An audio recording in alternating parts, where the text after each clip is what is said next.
Hello and welcome into Tunnel Vision, a show presented to you by USCFootball.com. I'm your host, Jack Smith, joined in studio by Ryan Abraham and Chris Trevino to talk USC's 38-27 win over the Notre Dame Fighting Irish in the packed Los Angeles Memorial Coliseum last night. Before we get into it, make sure if you're on YouTube to leave a like and a comment. We can put those on the screen. Same with Twitter and Facebook. Make sure you guys are following along, leaving likes, and following wherever you are. But big win for USC. They finished 11-1 in the regular season. What were your guys' overall thoughts? Yeah, big win for the Trojans. It was a crazy night in the Coliseum. It was good to see. It felt a little Pete Carroll-esque. It just felt like there was a lot of energy in the building. And it was weird throughout the season because USC goes out and hires Lincoln Riley. They keep winning a bunch of games. But all the home games were sort of kind of lame, or they were at 7:30. Nothing really felt like it was going to be a good vibe in the Coliseum. Like the Rose Bowl last week was great. Last night in the Coliseum, the vibe was awesome. I thought that was a really good crowd. Lincoln Riley really loved it. I think the players got fired up with it. They took the lead early and never looked back. But that felt like more of a championship environment, Chris.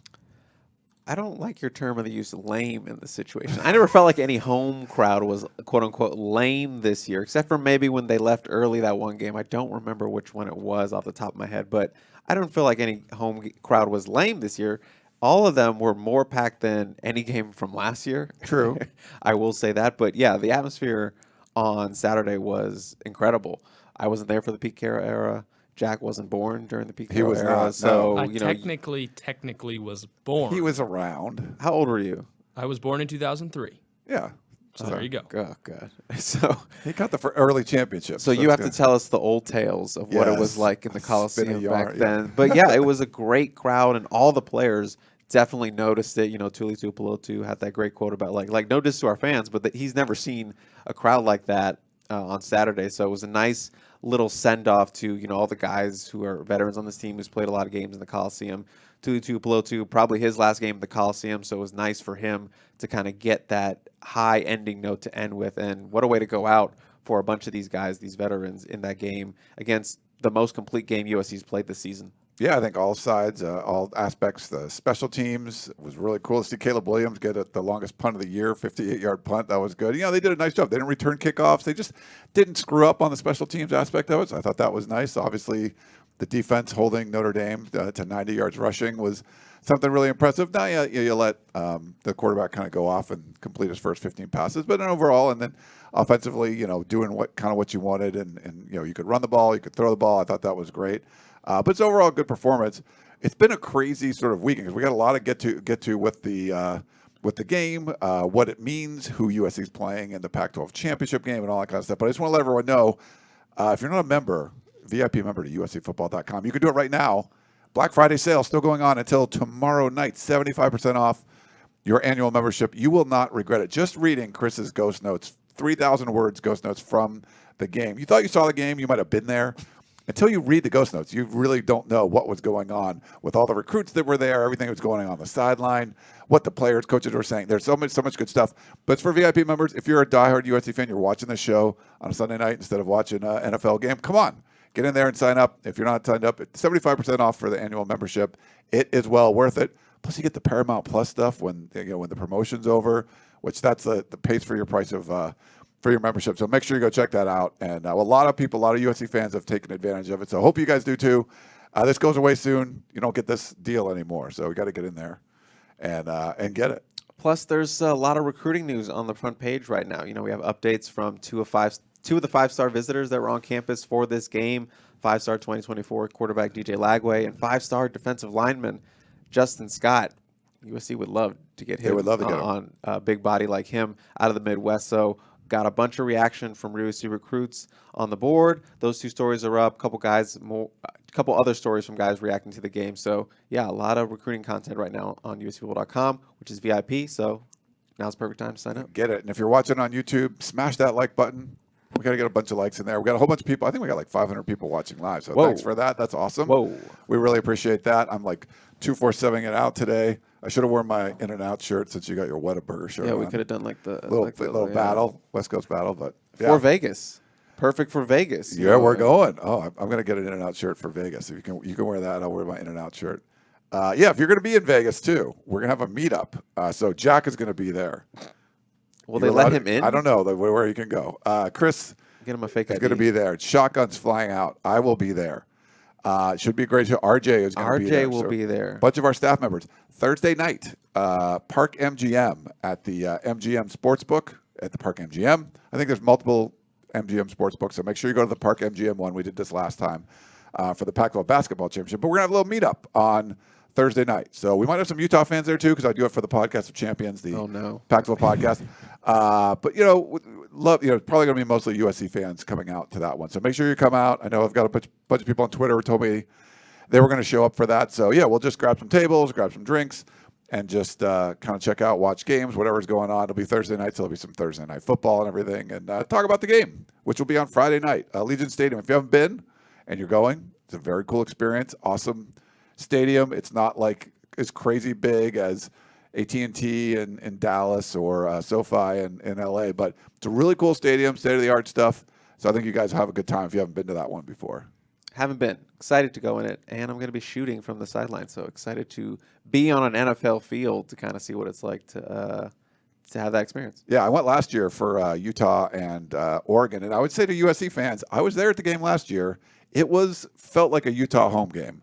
You don't want that. So a lot of Utah people came to Allegiant Stadium last year. So go buy your tickets. Make sure you get out there. You do not want this to be an all-red Utah takeover like it was last year. I mean, Oregon brings people, and they didn't bring anywhere near as many people as Utah last year. It really felt like a home game. Well, they knew what the outcome was going to be in that game. So they were like, they'd already blown them out earlier in the year. They just blew them out again. So, yeah. Well, if I'm legally able to be there at the 247 meetup, I'd love to come and meet all of you guys. But let's get into the game. A win for USC that snapped a 4-game losing streak to Notre Dame. There's so many things to talk about: the recruiting impact, just the actual ball game, how it sets up the Pac-12 title game. But let's start with, I think, something that was sealed yesterday fully, which might have been the Heisman Trophy race. We've got a Heisman voter in the building in Ryan Abraham, but Caleb Williams, I think, with his performance this week, locked up the Heisman Trophy. Yeah, I think it's been about 10 years or so since I've been voting for the Heisman Trophy. Now, it's not that big of a deal. I think there's like 900 people that vote, but all the former winners get to vote. And then there's kind of regional like media members that get to vote. And then there's some random people that kind of get to vote in the Heisman. But I take it as I like it. I like it. I feel like it's an honor. And since I've been voting, I would try to get West Coast representation on my ballot whenever I could, like put a Marquise Lee on there, in third place or something like that. But there's really not been a USC guy that you're like, okay, this guy's got to be on there. He's a 1 or a 2 for sure. Caleb Williams is that guy. He's a 1 or a 2. And I think with him and CJ Stroud being the 2 favorites and Stroud getting, the Ohio State getting blown out by Michigan, him throwing a couple more picks, and just all the plays that Caleb Williams has been able to make. And if you just look at it, like that's who people are going to be talking about. USC players talk about him. Opponents talk about him. Opponent coaches talk about him. Big stage. When USC gets to play Notre Dame at the end of the season, that's usually you get your Heisman moments and stuff out of there. He had like that, 80-yard run or something where he's running around all over the place. I think he got a special night. And he has one more chance to do this in Las Vegas, another big stage against Utah. But barring any sort of just collapse in the Pac-12 Championship game, I do think it's his to lose right now. So he's definitely number 1 on my ballot, and I'm not even sure who's 2 and 3 yet. But for me, we're not supposed to talk about it, but that's who would be my, Caleb Williams. It's like Fight Club. You're not allowed to talk about it. You're going to get your vote pulled, man. I could. I haven't got. Yeah, they send you like a couple emails, and I think John Wilner is like our local representative now. So you're giving too much information. A lot of information. Yeah. Can you write in people? Like, is there a write-in portion? It's only write-in. Yeah, there's not like a multiple choice. It's not like a multiple choice. Okay. Right. Well, if you I'm sure people spelled names wrong because you have to put the name of the player in the team. All you get is 3 spots, 1, 2, 3, and it's like worth 3 points, 2 points, 1 point, something like that. Yeah. if both of you didn't think that I went home last night and I pulled up my resume and I deleted whatever's up top and I put Coach the Heisman winner at the top of my resume, then you guys don't know me at all, because I absolutely did that.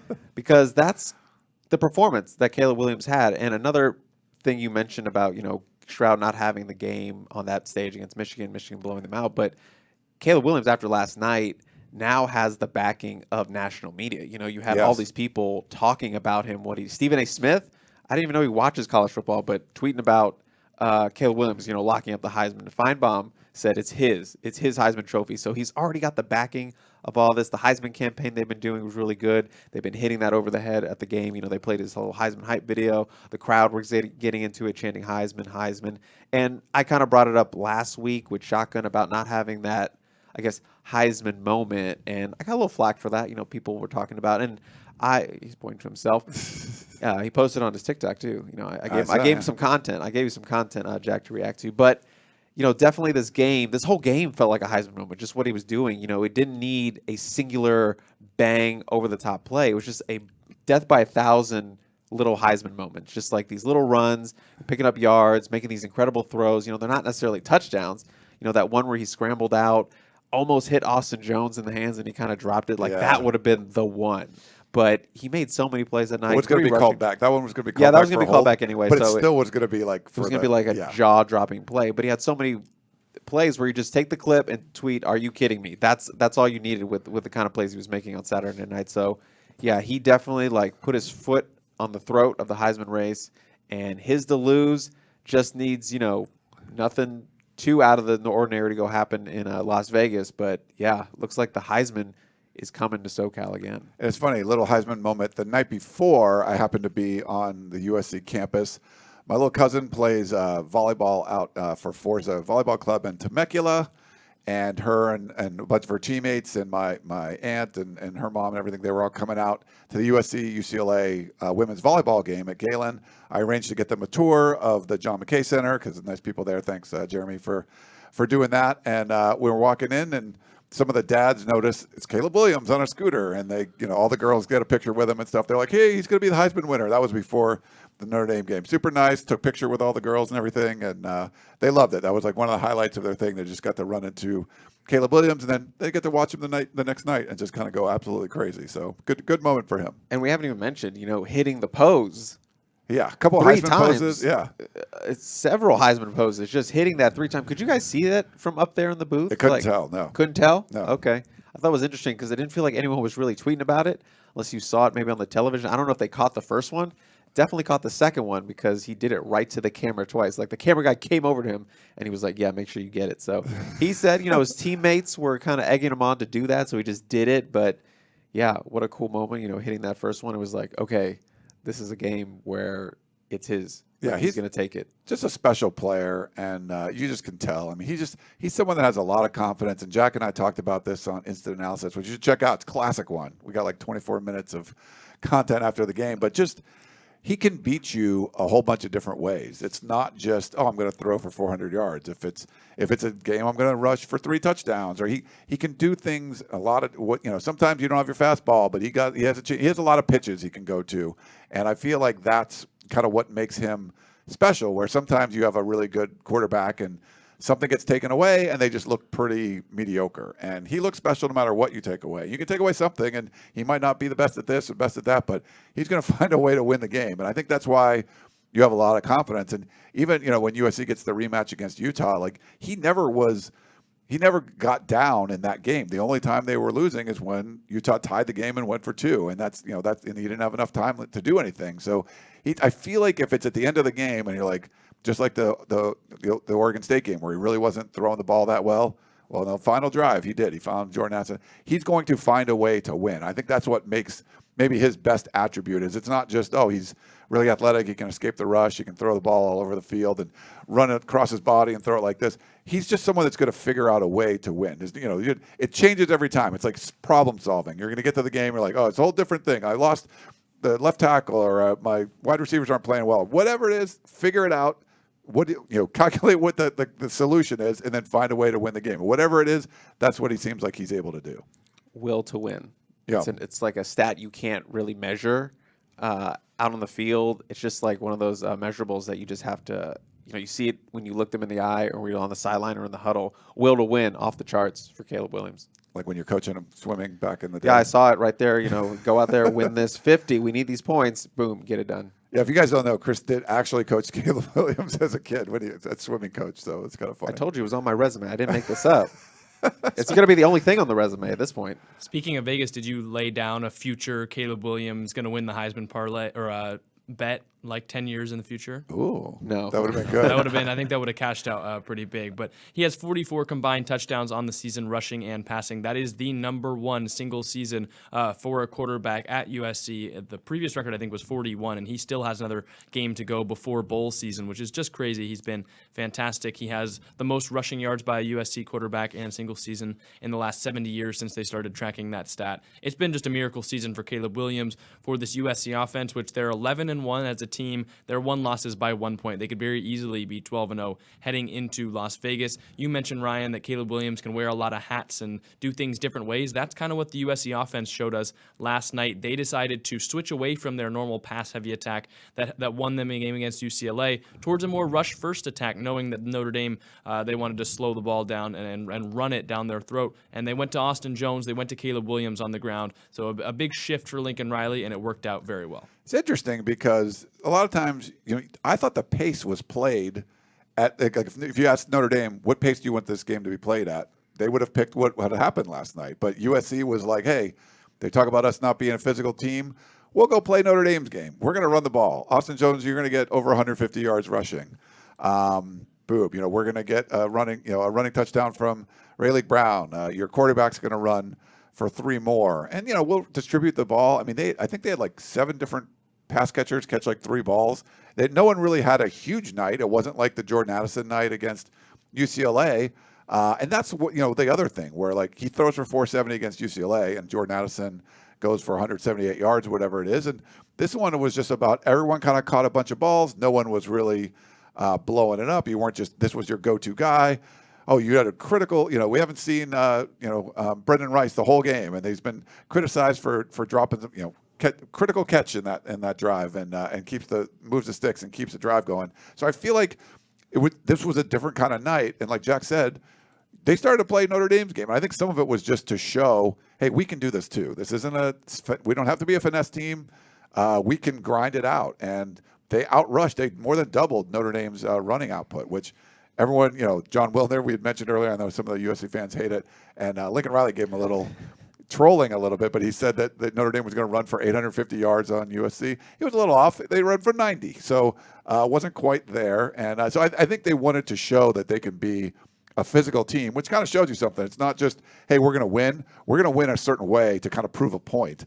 That's pretty impressive. As someone who is very petty on Twitter, I really appreciate petty Lincoln Riley, and he was full on petty with that quote tweet of John Wilner with the fight on emoji. And he even said in the press conference, "I'm sick and tired of hearing how they were going to run all over us." And they went out, held them to 90 yards. Props to that defensive front for being so physical with a team that is a immensely talented front and has guys that have played in the college football playoff. Those guys are not far removed from their appearance in the CFP. So props to them for stepping up and rising to the challenge. And props to Austin Jones. I tweeted this out where, Caleb, it was Caleb's night, hitting the Heisman pose, locking up the quote unquote Heisman for the season after, a bunch of people faltered earlier in the day. It was his to lose, took control of it. But Austin Jones, if that hadn't happened, Caleb Williams didn't have that night, I think we'd be talking about Austin Jones lot more. 154. Do you know that was a career high for him? You wouldn't have known that because everyone was talking about Caleb Williams and Heisman's, but 154 rushing yards for Austin Jones, and I felt like he never went backwards that whole night. It always felt like he was going forward. I was just put up my field level highlights. There were so many clips of him just dragging 3 guys with him, and we knew Austin was a physical runner, and to not have you haven't felt like there's been any sort of drop off with Travis Dye, who was on the sideline, got rid of the scooter, is rocking the crutch, but just an incredible game from him, and a game where they really needed to set the tone in the run game. And Lincoln Riley said that after. It's like this game was based on the run game. If they didn't get that started, things weren't going to go their way. And just props to number 6 for what he did out there, grinding it out, made a catch or two. And yeah, just a big night for him. I think when you can see what Notre Dame was trying to do, and they did a pretty good job, I think, limiting USC's pass attack. But if it was going to be 2nd and 10 and 3rd and 10 a lot, then you could see USC punting more than they did. But when it's Austin Jones running for 6 yards and now it's 2nd and 4, there's a whole lot of options. They could just keep running the ball. Caleb Williams could run himself. And then they got in trouble that one drive where it was 2nd and 1 and they end up with 2nd and 26 or whatever it was. But for the most part, they were picking up 6, 7, 8, 9 yards. And when you can do that and it's 2nd and short in an offense like this, there's so many, you can do whatever you want at that point. And Austin Jones, Jack and I talked about on instant analysis where there would be sometimes a small crease. He really navigates through those very well. He get good body control, good vision to kind of see where he needs to get to through the hole. And then sometimes there was a wider hole. He can kind of go through with more of a head of steam. He's running downhill. And then when he gets contact, he's dragging guys with him. And that's the 4-yard run turns into 8. And you're like, that's a big deal, And I thought he just ran really well. I got to go back and watch the tape. I didn't see any sort of issues in pass protection. He kind of talked about those scramble drills where it's sort of like, Caleb Williams was running all over the place. He's like, you have to keep your head on a swivel. You're trying to figure out, where to make the block and what you're doing. The offensive linemen are running around, like trying to figure it out. And I think they're getting pretty good at it because they know he can just kind of go in any direction. But that's just one of those things you have to kind of keep in mind. But I thought he played a really good game. And like you said, he got a couple touchdowns against UCLA. It was fun to watch that. He didn't score in this one, but man, he just got the tough yards. He was the hard worker out there for USC, picking up all those yards, especially on first down, setting up the short yardage on the other downs.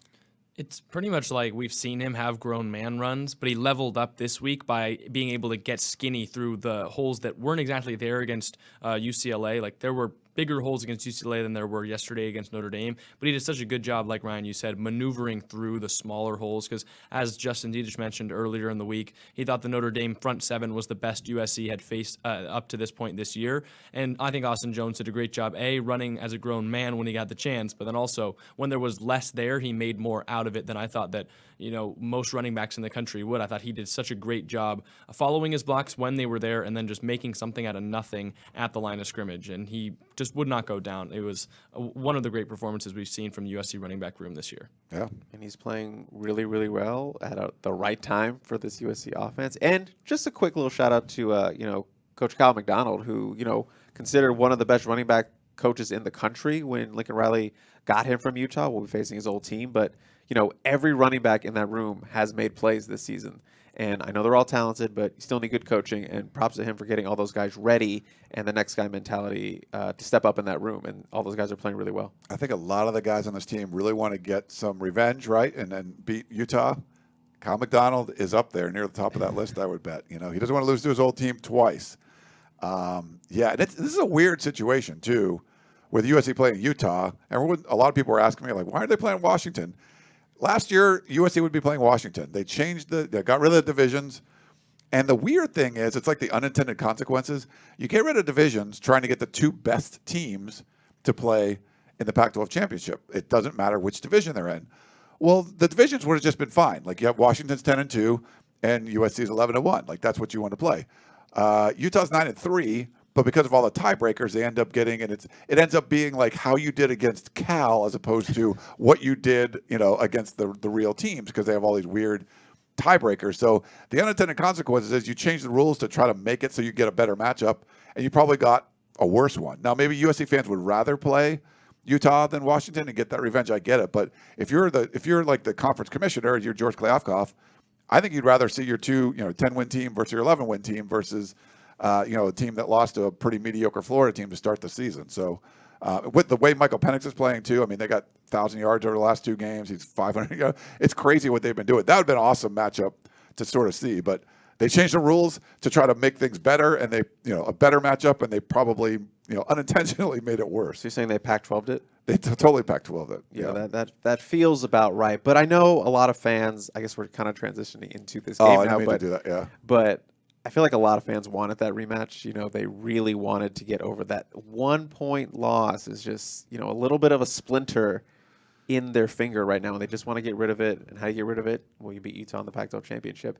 And randomly, if you know a Husky fan, you got to give them a hug. You know, they gave you control of your own destiny as a Trojan fan, and then they served you up Utah by beating Washington State. I mean, Oregon did have something to do with it by dropping that one in against Oregon State in the Civil War, but you know, Washington doing a lot of good for USC fans the last couple weeks. It's funny that you look at, you know, who hates the Ducks. Like, Washington hates the Ducks and Oregon State hates the Ducks. Yeah. Well, they had to go out and kind of combine. They were like the Wonder Twin powers. Like, Oregon State's like, we'll go beat Oregon in the Civil War. And Washington, you go win the Apple Cup, and then that will knock Oregon out of the Pac-12 Championship. We'll send Utah. So it was weird when we were like in the press box and people are like, so who's USC going to play? Well, it depends on the Apple Cup. Also, Washington get in? No, they can't get in. But if they win, they send Utah in. So there's a really weird Pac-12 situation. I mean, for Utah to get in, you needed – first of all, UCLA to beat Cal Friday night, which happened. Then you had to have, Oregon State beat Oregon. Oregon's still alive in that case. You know, they could still make it. Utah had to, beat Colorado, which that was not going to be a big deal. But then it came down to the Apple Cup, which makes absolutely no sense. But there it is. Washington wins. It creates that three-way tie, and all of them 7-2. And then the fourth tiebreaker or whatever means that Utah goes in. So it's pretty dumb. Like what the strength of schedule is, like literally like how you played against Cal early in the season. That's what's going to determine who goes to the Pac-12 championship. You probably just flip a coin or something, but whatever. That's the last thing. Yeah. But Washington should have just beaten Arizona State. Yeah. Unbelievable that Washington lost to Arizona State. Like they are bad too. So. It kind of feels like 2016 where Washington went to the Pac-12 title game. I think it was Colorado. USC was just waiting in the wings, hoping for a Washington win that would knock Colorado down the rankings, and USC was waiting for a Rose Bowl bid when Washington made the college football playoff. I feel like that's the position Washington's in now, the position USC was in 2016, where if USC ends up beating Utah and they go to the college football playoff, Utah probably falls down the rankings, and Washington, despite not making the conference title game, would potentially have a Rose Bowl bid. They did everything right down the stretch of the season. They just it's hard to combat when you lose a game to Arizona State, who ended up, what were they, 3-9 at the end of the year? I think they might have been 4-8. I think 3-9 or 4-8. But yeah, that's for Washington. Yeah, USC.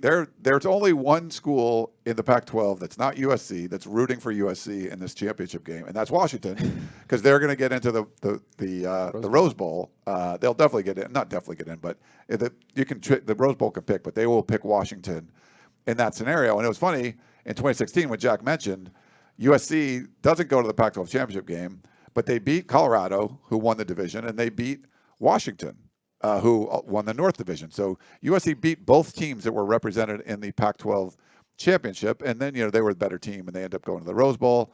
That's the exciting Sam Darnold craziness against Penn State, Saquon Barkley, and all that kind of fun stuff. So. So they can kind of do Washington a solid here by beating Utah, but make no bones, like the conference would probably like USC to win because they would like to get someone into the college football playoff. But if you're like a random, like Stanford fan or Cal fan or something, or Arizona State fan, you're like, I don't want to see USC do good. So I think everyone else will be rooting for Utah except Washington, who can benefit and head to the Rose Bowl, which I think they deserve. I mean, 10-2. Yeah, I think it's a great season. Get them in there. Kalen DeBoer. Really nice job, what he was able to do in his first year. I mean, Lincoln Riley, him, those two guys, I think you have to look at being coach of the year. Jonathan Smith, too, I think he's done a tremendous job. But I would still give it to Lincoln Riley just because, people look at it. Well, it's USC. They have more to deal with. But you have to look at it. Was it 4-8? Washington was 4-8 last year, 10-2. That's great. USC was 4-8 last year, 11-1. So I think you beat them. Like you started from kind of the same ground zero or whatever at this 4-8, terribleness, and then go forward. So yeah, I would give it to Riley. I think I have a vote in the Pac-12 one, so we'll see. You got to vote in everything. You're voting on American Idol. You got to stop spoiling The Voice. all your votes. Yeah. No, they might. So for those stuff that they might have the coaches vote themselves. I think the teams might. I don't know if we have the media vote on that. I'll have to see. But yeah, I vote on like the Pac-12 Players of the Week and all that kind of stuff. Get in your vote group chats and see what's going on. Let's see what's going on over there. Yeah, all right. Well, let's talk about the defense before we get fully into the Utah talk. I like derailing Jack sometimes. I do it on purpose. Utah's not till Friday. The defense was only one day ago.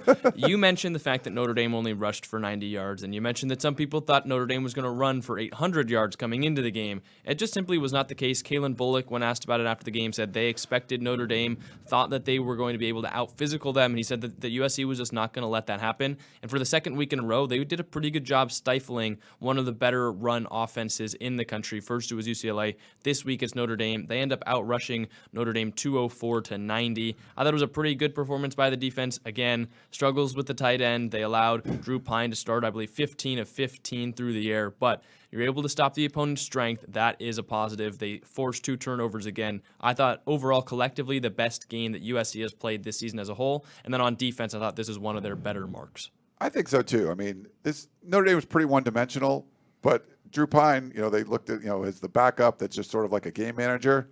He was balling out there, so you got to give him credit. Like sometimes guys play well, like Jack Plummer for Cal. Pretty much hasn't had a great game, except he played pretty well against USC. He played well against UCLA Friday night too. But I feel like I had the same sort of vibe where USC was sort of taking something away, and he was hanging in the pocket. He was getting hit. Like he had to make some plays. So I felt like that, sometimes opponents just play well. I thought he played pretty good, but you knew what Notre Dame wanted to do, and it's going to frustrate you when you can't do it. So it was funny to see USC sort of playing the slowdown game. They're going on these longer drives, running the ball, 10 plays, things like that. And Notre Dame was trying to score quickly because they were down. And it was when you're doing something that you don't feel comfortable doing, yeah, you might be able to execute it for a little while, but you're just never feeling like that's where you're going to be. I think the same thing was happening to way early in the season to Stanford. You remember that when Stanford was down and they were trying to come back. It's just at the end, you can't just keep doing it. It just felt like they kind of gave up at some point. Like, okay, we're just not going to keep up, so we're just going to go back to doing what we do. I feel like Notre Dame was doing a pretty good job with that, but it just was going to be out of reach. USC's defense gets a 3-and-out to start the game again, so it's 2 weeks in a row, both rivals. You get a 3-and-out, which they've not been known for forcing a lot of 3-and-outs, but you get that one early, and the offense is clicking. That's saying something. Now, it didn't happen in the Rose Bowl. The offense wasn't clicking yet, but the offense was early on. So you get a 2-score lead early on, and now it's like now Notre Dame's playing catch-up, and I think that's what the defense did. It wasn't a perfect performance, but you took away a strength of what your opponent's going to do and make them play out of their comfort zone. And it's just going to be hard to do that for 60 minutes and try to keep up with Caleb Williams and Austin Jones and all those guys. Right. Take away their bread and butter and then make them put the ball in Drew Pine's hands. If you're going to lose this game, you take your chances with Drew Pine having to be the guy to make those plays. And credit to him, he did have an incredible start to the game. No incompletions for the most part. And imagine if Pine wasn't hitting every mark down the field. What would the score be then? They were only keeping pace because Drew Pine was putting in this incredible effort to get the ball in the wide receiver's hands and Michael Mayer's hands. And, credit to Michael Mayer. And I think they did an okay job on the tight end. It wasn't a Dalton Kincaid type performance. He didn't get the yards after contact. He didn't get the yards after contact, which is what was killing them in the Utah game. He did score 2 touchdowns, 2 impressive touchdowns, but that's a first-round pick. That's the number 1 tight end that's going to be drafted come April. So you knew he was going to make some plays. I thought they did an okay job, all things considered.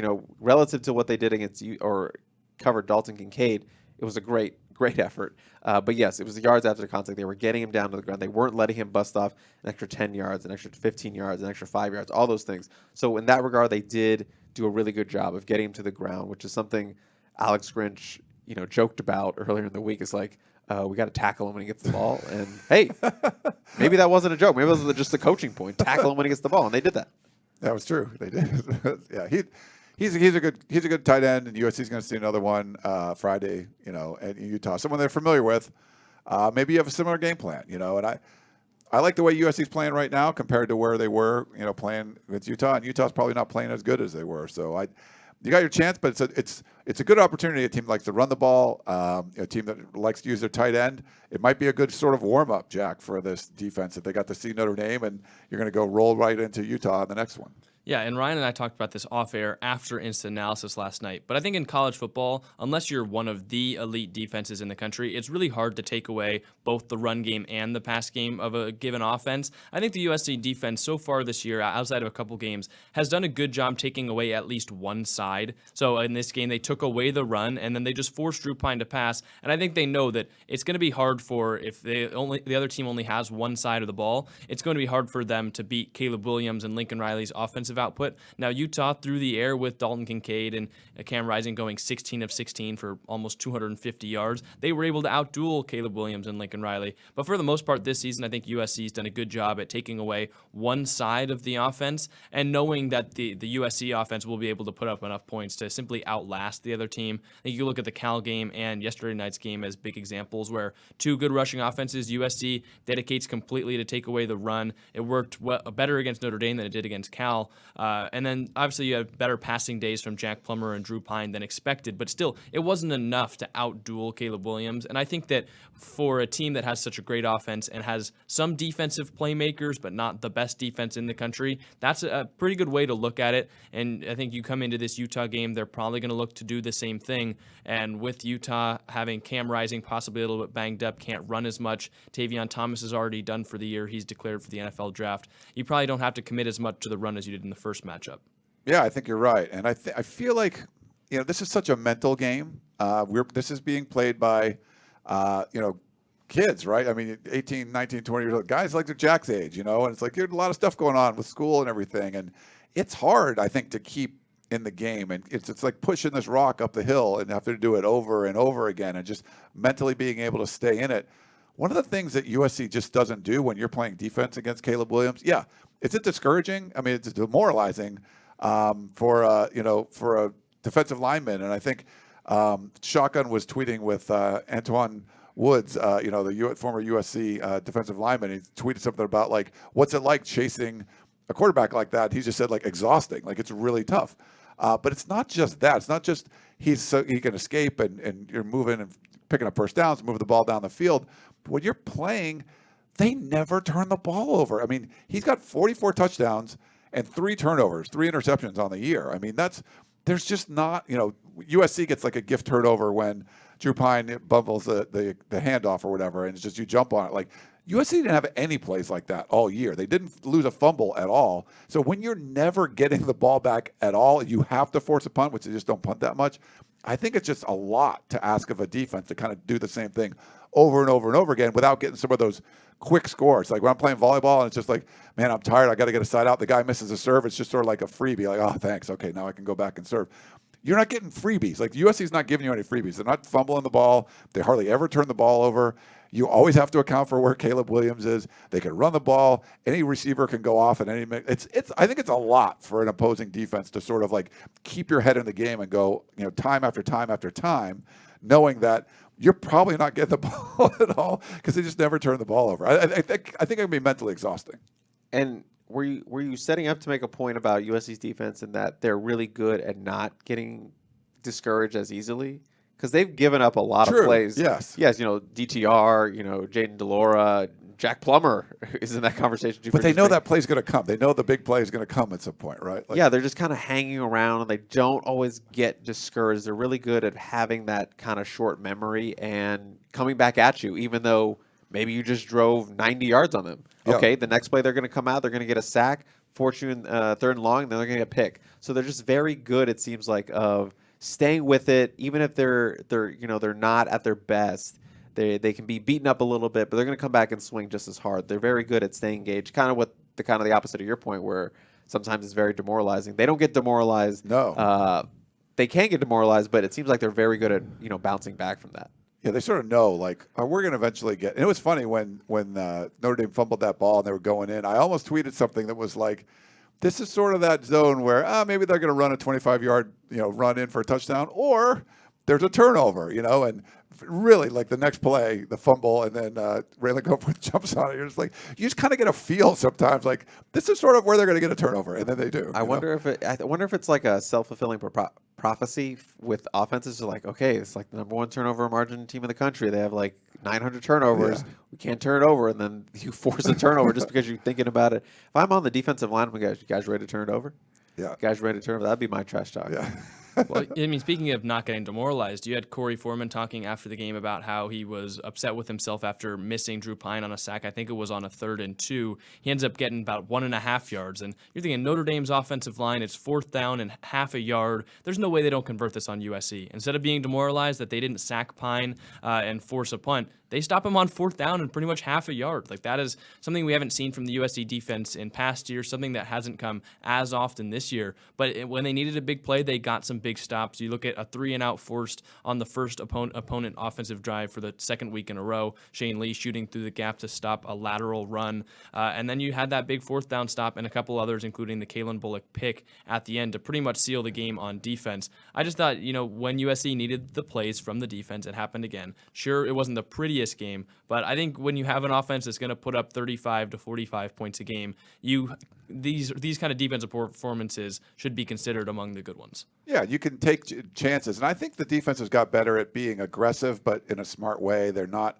there's going to be some busts, and they might, not contain one side and let a quarterback kind of take off and run or whatever. But for the most part, I think they've been forcing the action at the line of scrimmage, like you mentioned on that 4th down play. Like they're taking some aggressive lines, but not necessarily giving up, this huge gap behind it. So I think they've been kind of smarter with the aggression and really forcing the opposition to do something different. The fact that you could take away, to keep Notre Dame as a team under 100 yards, pretty impressive. And they missed some sacks too. Like Drew Pine got away from a couple of those. I know Eric Gentry couldn't believe it, the one that he didn't get the sack when he was like tripping on the ground and grabbed his legs, and Pine like kind of flipped it out there. But there was a bunch of plays like that. So I like the way they were being aggressive and forcing the opponent, forcing Notre Dame to try to make a big play. And they made some big plays for sure, but it wasn't going to come as easy as maybe we've seen it happen for other opponents earlier in the year for USC. And let's note that the return of Eric Gentry, that was big. Didn't play very much essentially against UCLA.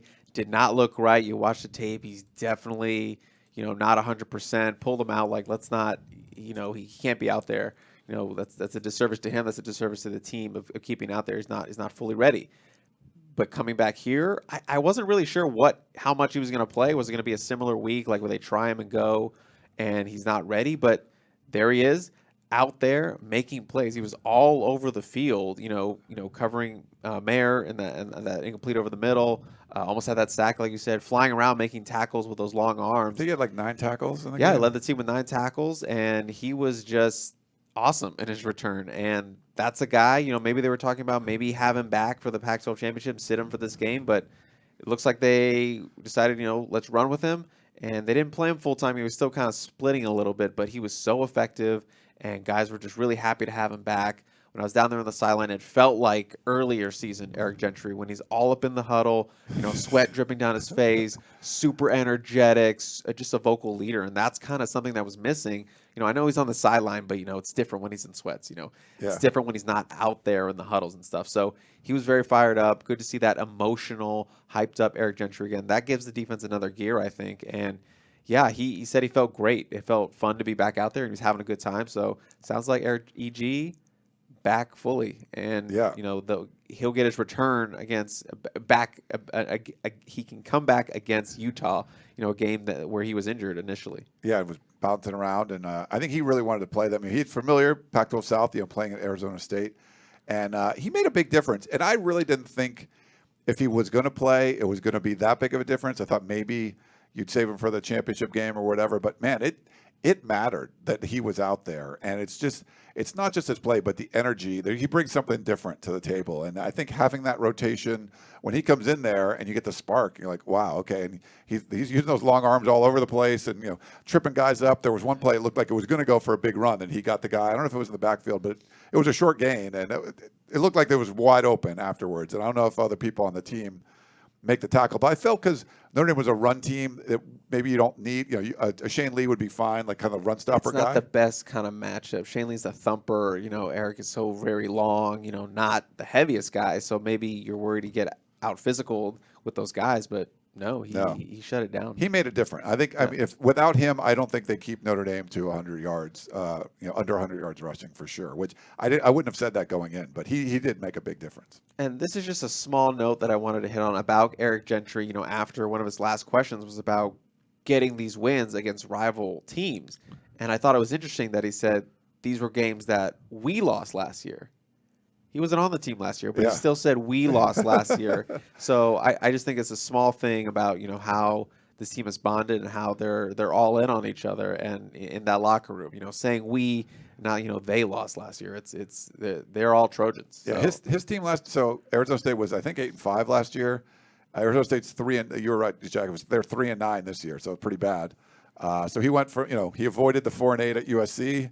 And then he avoided the 3-9 at ASU, and he's got 11. He's a winner. Yeah, what you're saying. Now he's playing his first Pac-12 championship, which he was excited about. Yeah, no, he's someone you could tell like he knows the Pac-12, and just going from one Pac-12 school to another, he brings some of that with him, and he understands. I think he wanted to play Utah more than Oregon, just because of like the he's familiar with them, he played them, and.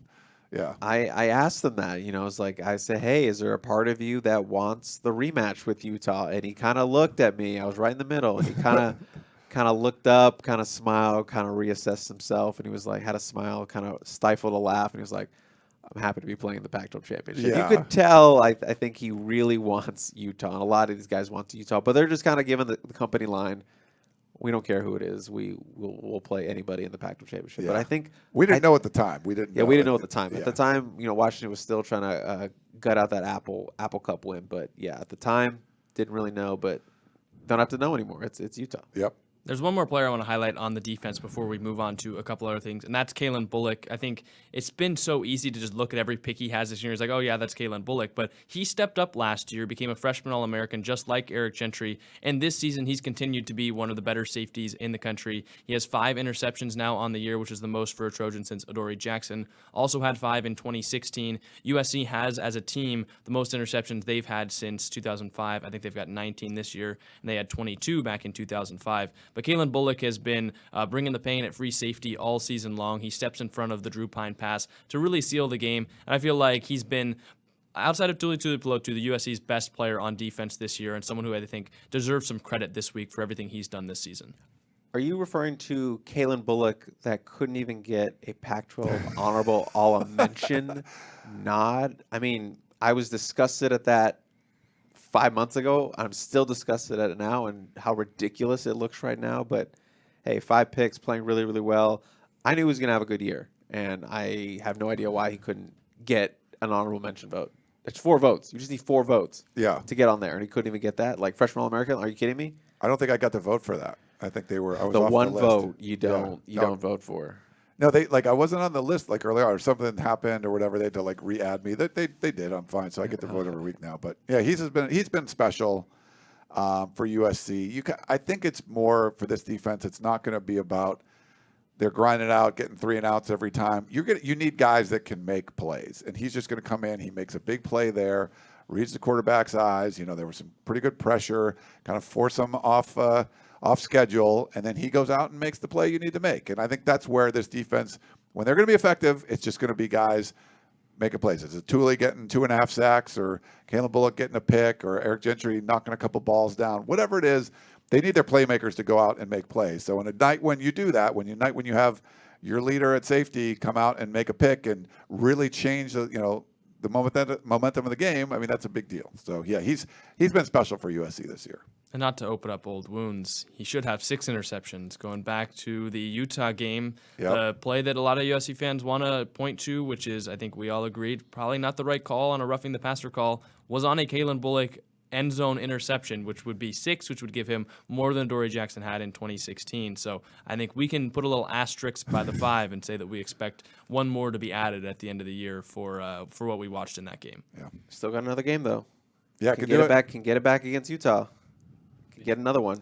He definitely can. Let's talk about 2 more things before we get to questions. Okay. First, going to go to the special teams. And Ryan, there was a comment that a while back now saying, did they make you the special teams coordinator? Because not a single kickoff return by USC. They let each one go for a touchback. They actually had some pretty decent kick coverage against Notre Dame. And the point I want to bring up most, Notre Dame came into this game with the best punt block team in the country. They had 7 blocked punts, which led the nation.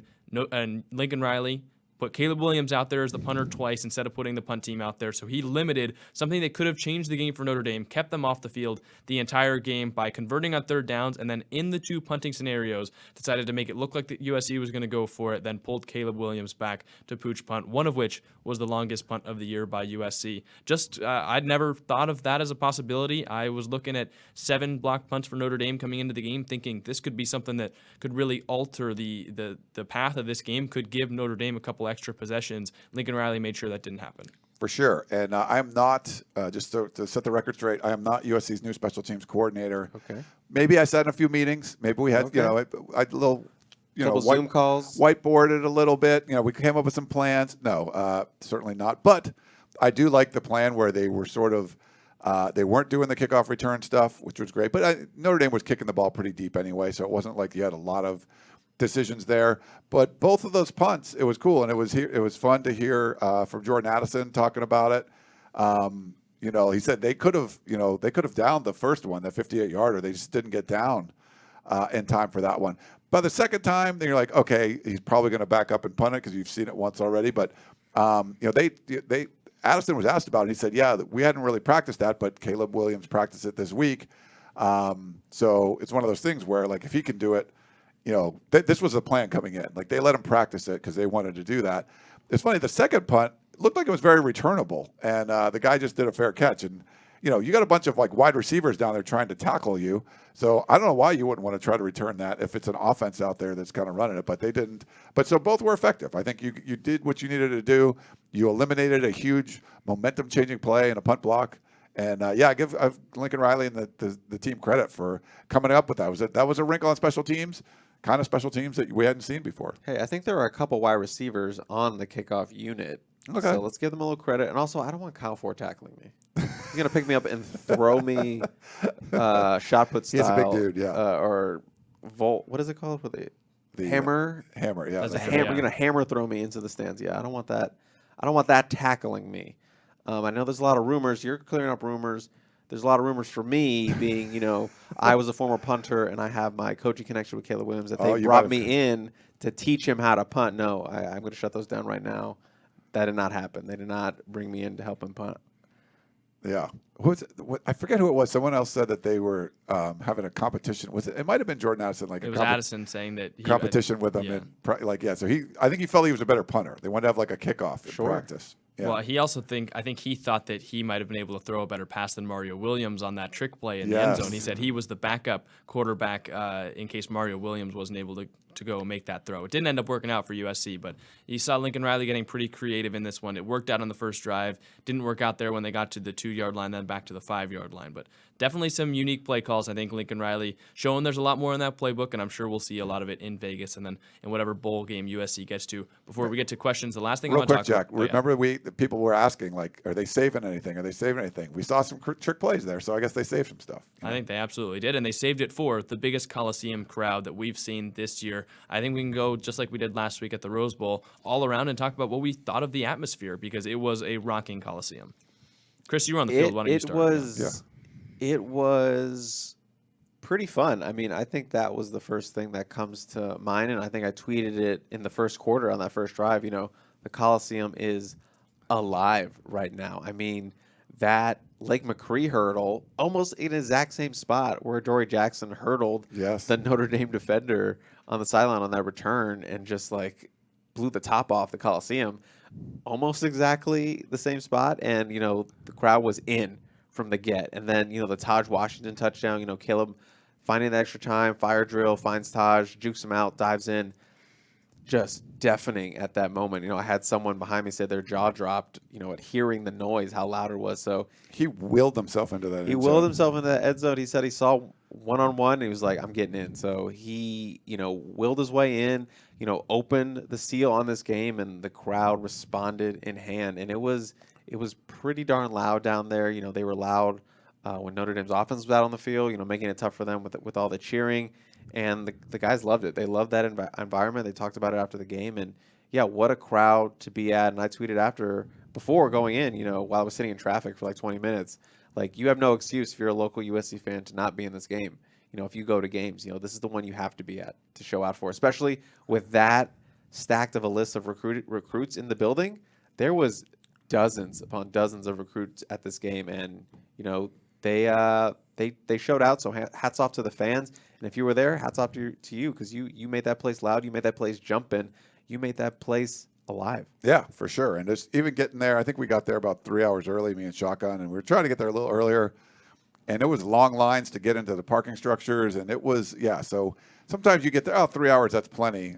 There was a lot of people there, and I feel like that was a big deal that they had that many people out there, and in the environment. And we got to actually maybe stare at the recruits or see the recruits a little longer than what we would have anticipated. Stare at the recruits, or just like they were there, like next to us when we're getting off the field, waiting to go into the locker room, because there was a medical emergency and they had the tunnel blocked off for an ambulance. So the whole group of recruits were kind of sitting there waiting and come up and say hello. We saw former players there, like Christian Rector came up and said hi, and a bunch of former players there like Willie McGinnis and a whole bunch of dudes. But yeah, there's people just kind of hanging out waiting for the tunnel to clear out.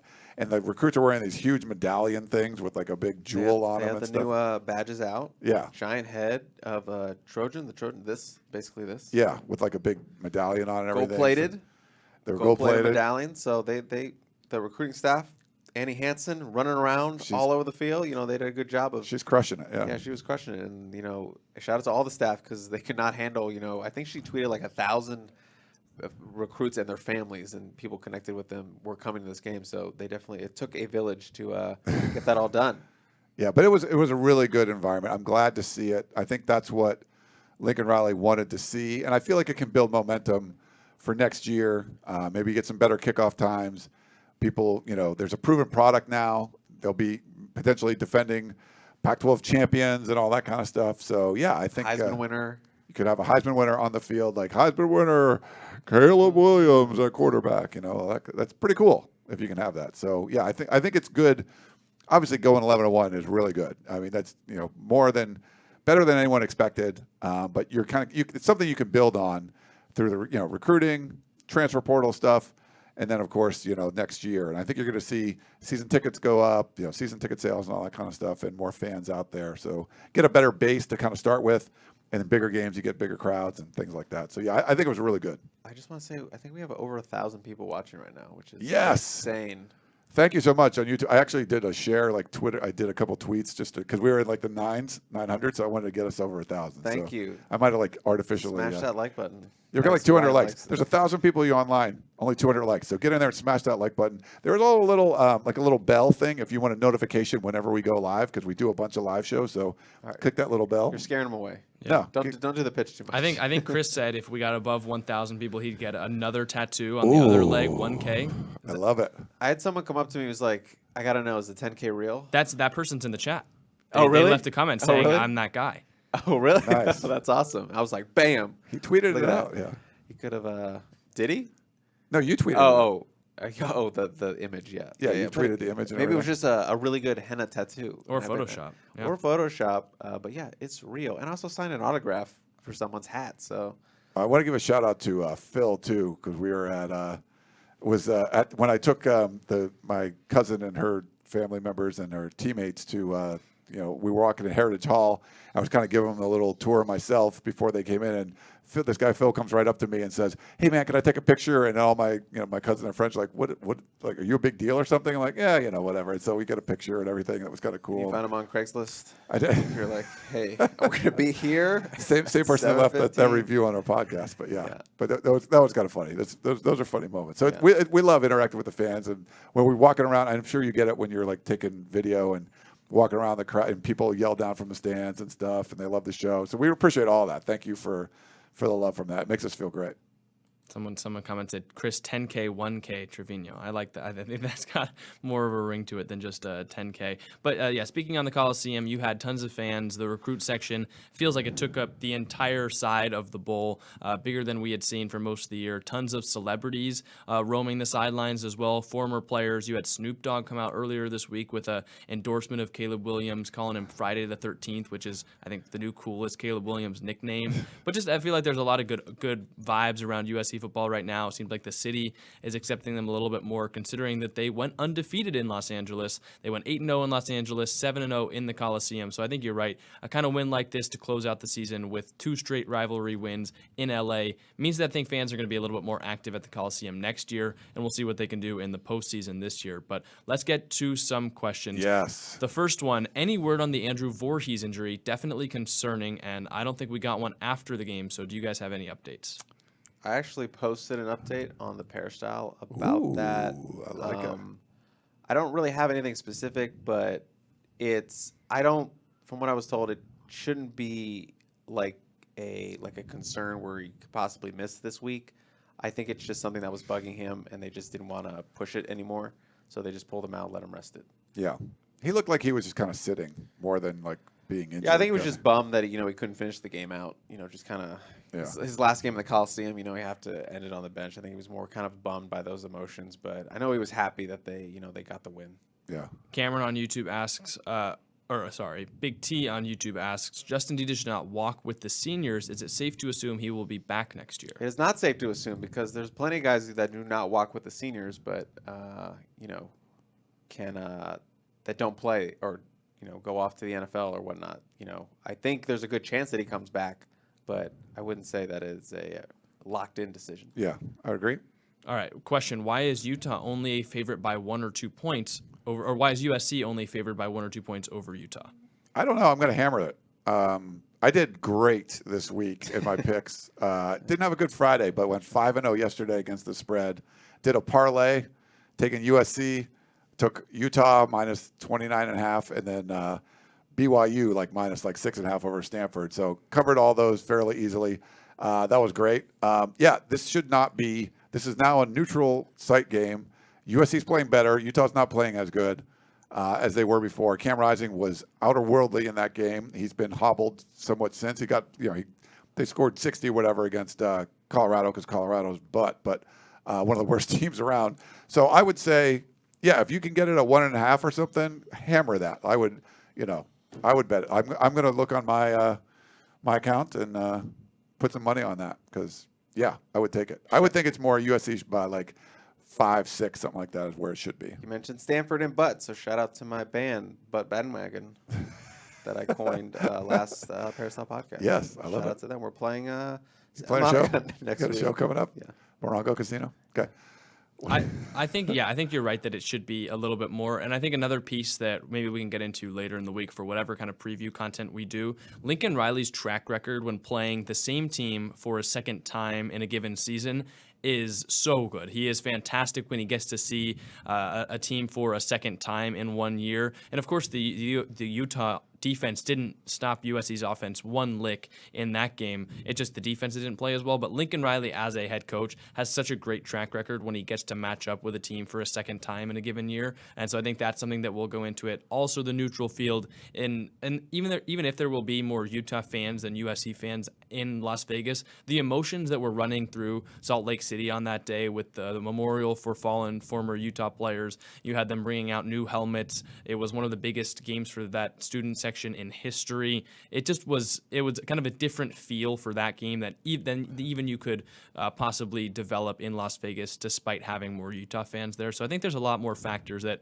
swing it USC's way. Also the fact they've got 1 loss and Utah's got 3 on the year. Yeah, and Dalton Kincaid, say Dalton Kincaid goes off for 8 catches for 150 yards. That's still way less production than he had in the other game. That would be a huge night for him, and it wouldn't even be close to what he did the first time. So I think you're just not going to see those kind of blowout performances that you saw in Salt Lake City. All right, well, with that, we'll say from Andrew on YouTube, what is the biggest area of concern against the Utah Utes? I think stopping Dalton Kincaid, what was the worst thing last time? Probably more Cam Rising. Just, is he back? Because he looked, just like USC, Utah came out of that game in Salt Lake City, battered. And, USC's got some of their players back.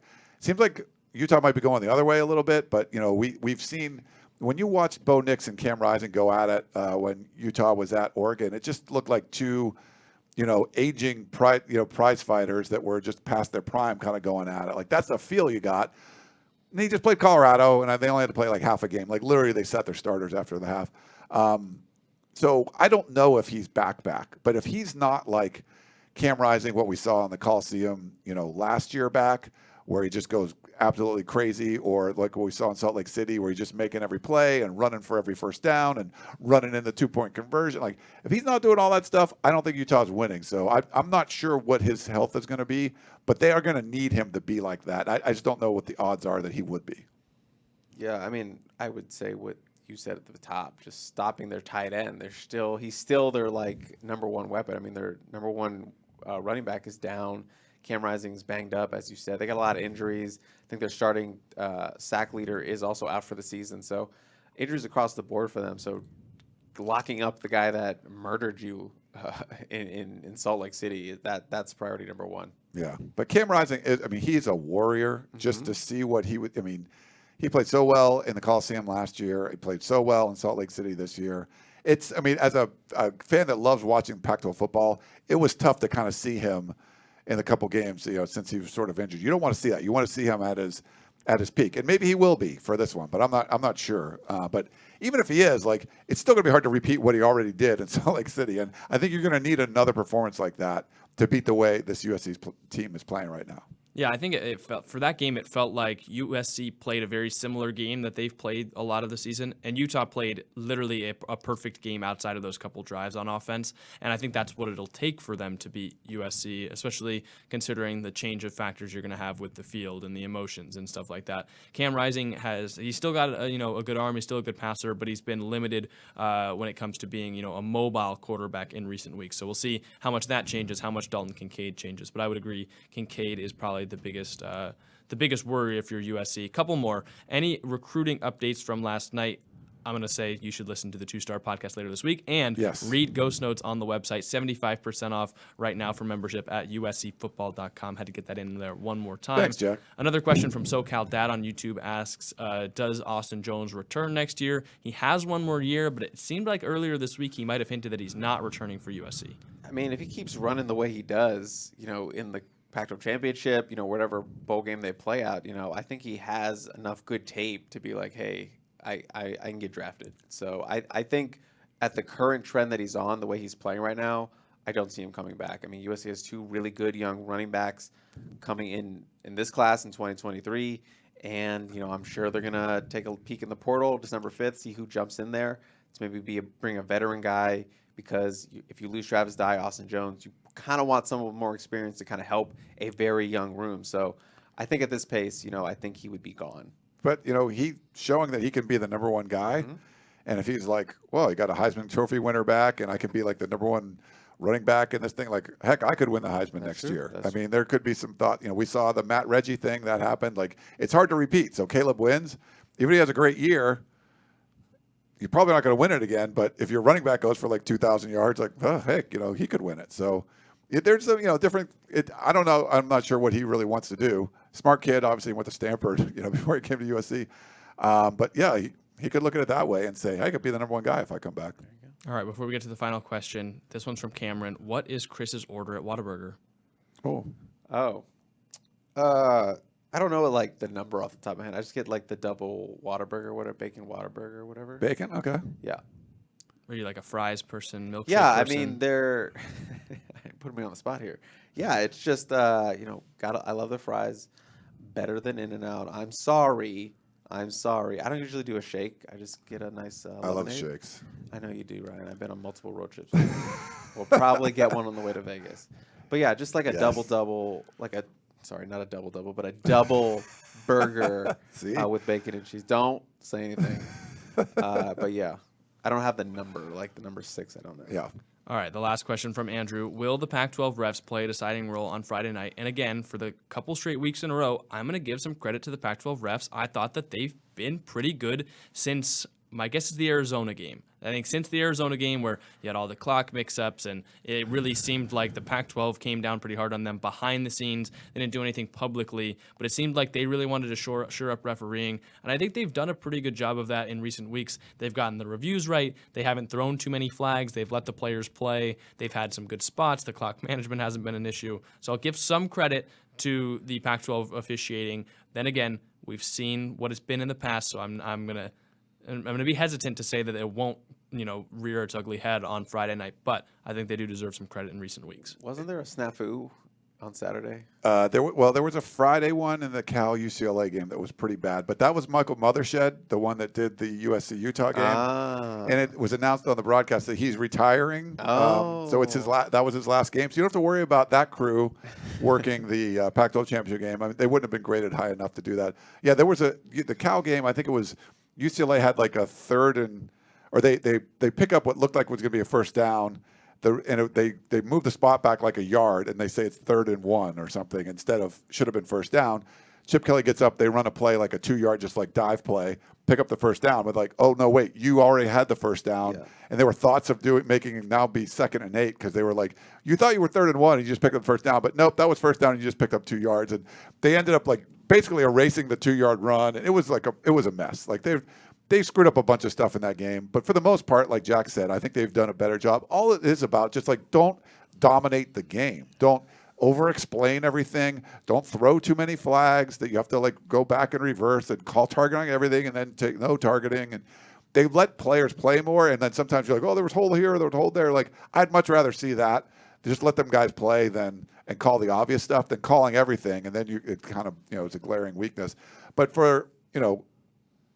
I think for the Pac-12, they want to try to get this right, and if anything, they don't want to hurt USC in this one because this is the Pac-12 hasn't been in the playoffs since 2016, back when Washington won. When USC went to the Rose Bowl, that was because Washington went to the playoff, gets spanked, but when and USC goes to the Rose Bowl, that's the last time the Pac-12 made it. So if anything, they don't want to like put any sort of boundary or road bumps or whatever, speed bumps before USC going to the Pac-12, going to the college football playoff. So I don't think the referee is going to play a big part. Incompetence can definitely rear its ugly head because that's what it's the Pac-12.